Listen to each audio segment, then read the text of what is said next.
कैसे हो मेरे प्रियो। हमेशा तुमसे एक बात कहता हूँ कि तुम भगवान के द्वारा चुने हुए व्यक्ति हो। पर मैं ऐसा क्यों बोलता हूँ ये आज तुम्हें इस वीडियो में पता चल जाएगा। जो व्यक्ति ईश्वर द्वारा चुने हुए होते हैं वो हमेशा अकेले रहते हैं और वो हमेशा अकेले रहना पसंद करते हैं। पैसों के लिए संघर्ष करते हैं। उनकी लाइफ इतनी आसान नहीं होती जैसे औरों की लाइफ होती है। तुम्हारे लिए पैसा कभी मैटर ही नहीं करता है जितना कि मन की शांति और अपने काम पर पूरा ध्यान। जब तुम्हारे पास पैसा आ जाता है तो तुम उसे खुद पे खर्च नहीं करते हो बल्कि अपने परिवार पे या किसी ज़रूरतमंद की मदद करने में लगाते हो, क्योंकि इससे तुम्हारे दिल को बहुत सुकून मिलता है। इसी कारण तुम कई बार पैसों की वजह से परेशान रहते हो और खुद तुम्हें दूसरों से मांगना पड़ता है। तुम्हें भगवान में श्रद्धा है, मंदिर जाना पसंद है, तुम्हें दूसरों की मदद करना बहुत पसंद है, लेकिन फिर भी आर्थिक रूप से संघर्ष करते हो क्योंकि तुम चुने हुए व्यक्ति हो। ऐसा हर किसी के साथ नहीं होता है। तुम गरीबी की स्थिति में रहते हो और बाकी लोग बिना कठिनाई के उन्नति की सीढ़ी चढ़ जाते हैं।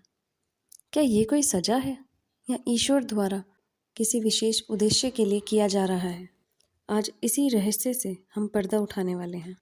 अभी तुम जिस स्थिति से गुजर रहे हो वो तुम्हारी ज़िंदगी का बहुत महत्वपूर्ण पल है। ये हर किसी के जीवन में नहीं आता है, लेकिन जिसको भी इस पल से गुजरना पड़ता है उसका आने वाला कल बहुत खुशहाल होता है। ये पल तुम्हें उस समय ज़रूर याद आएंगे जब भविष्य में तुम कामयाब हो जाओगे। आज का ये संदेश खास आपके लिए है क्योंकि आज का ये संदेश आपके जीवन में कोई एक नई दिशा देगा। मुझे पता है कि तुम्हें धन की कमी का दर्द बहुत गहराई से चुभता है। तुम हमेशा यही सोचते हो ना कि क्या तुम अपनी ज़रूरतें भी पूरी कर पाओगे, क्या तुम्हारे सपने हमेशा अधूरे रह जाएंगे।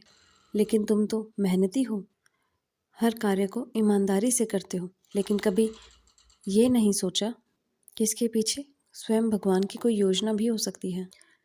देखो, तुम नेक हो, ईमानदारी से अपना काम करते हो, आगे भी ऐसे ही बने रहना।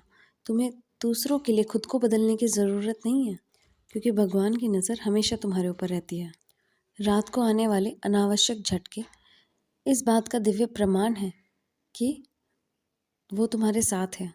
दुनिया तुम्हें सिखाती है कि जितना ज़्यादा धन उतनी ज़्यादा सुरक्षा, लेकिन जो भगवान की राह पर चलता है उसके लिए हमेशा सच नहीं होता।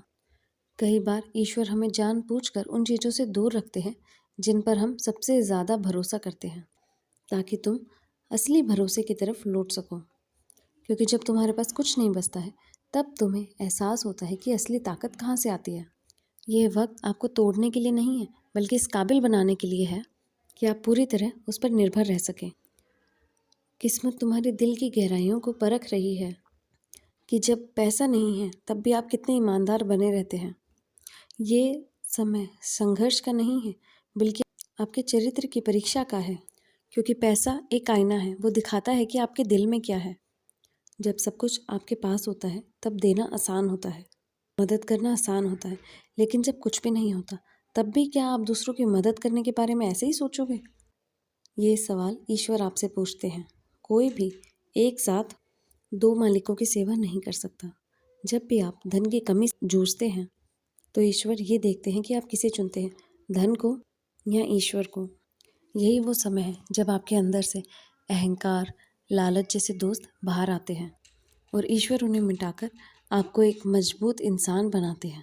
तो अगली बार अगर आपको ये लगे कि ये चीज़ें आपको तोड़ रही हैं तो ध्यान रखिए कि ये परीक्षाएं आपको एक बेहतर बनाने के लिए है। यूनिवर्स अब आपको आशीर्वाद देने जा रहा है। इस आशीर्वाद को स्वीकार करो और कमेंट में टाइम डालिए ताकि यूनिवर्स तक ये मैसेज जा सके कि आप किस समय इसको सुन रहे हो।